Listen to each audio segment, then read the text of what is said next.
Hi hello வணக்கம். இன்னைக்கு வந்து லென்த் வீடியோவில் நம்ம என்ன பேச போகிறோம் அப்படின்னு பார்த்துட்டிங்கன்னா, நிறைய பேர் நீங்கள் எல்லாருமே கஸ்தூரிபாய்கிட்ட கேட்க சொன்ன கொஷின் தான் நம்ம இப்போ கேட்க போகிறோம். என்ன அப்படி பார்த்தீங்கன்னா, 5 குழந்தைங்களையும் அவங்கவுங்களுக்கு ஏற்ற ஸ்கில் பேஸ்டில் வந்து கஸ்தூரிபாய் வந்து படிக்க வச்சாங்க. இன்னைக்கு எல்லாருமே நல்ல லெவலுக்கு தான் இருக்காங்க, சரியா? ஆனால் கஸ்தூரிபாய் வந்து ஸ்கூலுக்கே போகலை. இது எப்படி இவங்களுக்கு தோணுச்சுன்னு தான் நம்ம கேட்க போகிறோம். ஆனால் நான் உனக்கு கேட்குறது ஒன்று, சம்மந்தமே இல்லாமல் பதில் வர பாருங்க. சொல்லுமா? ஏம்மா நீ ஸ்கூலுக்கே போகல தானே? ஸ்கூலுக்கு போகலன்னு கேட்டா உன்னையே ஆமான்னு சொல்லணும், இல்லைன்னா இல்லைன்னு சொல்லணும். போகல. வெயிட். அப்புறம் எப்படி நீ இந்த 5 பிள்ளைகளையும் அவங்களுக்கு ஏற்றவாறு படிக்க வச்சா? மன நம்பிக்கை தான். என்ன நம்பிக்கை?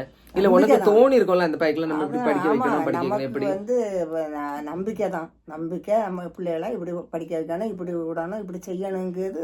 இல்ல அது எப்படி உனக்கு தெரிஞ்சுன்னு கேட்க? நீ ஸ்கூல் பக்கமே போனது இல்ல. எனக்கு தோணினதை நான் செய்தேன். அவைய படிச்ச உடனே ஒன்றும் புத்தி வராது. படிக்கலைன்னாலும் அறிவும் புத்தியும் உண்டு.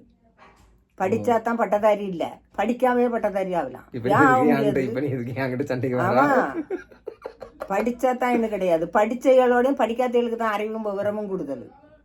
இது என்னவா இந்த காலத்துல படிச்சவங்களோடவும் படிக்காதவங்க கிட்ட தான் நிறைய நல்ல குணங்கள், குணாதிசயங்கள் எல்லாமே இருக்கு. ஓகேவா? ஏட்டுக்கல்வி மட்டுமே என்ன செய்யாது, வாழ்க்கைக்கு உதவாதுங்கிறதுக்கு நம்மளோட பெற்றோர்கள் நிறைய பேர் அதுக்கு உதாரணமா இருந்திருப்பாங்க.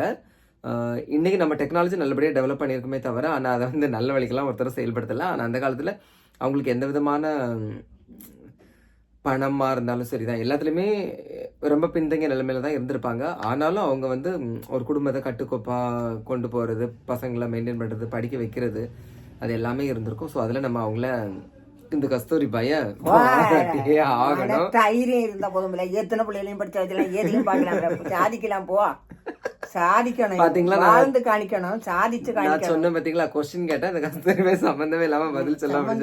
ஆனா ஐயோ சாரி.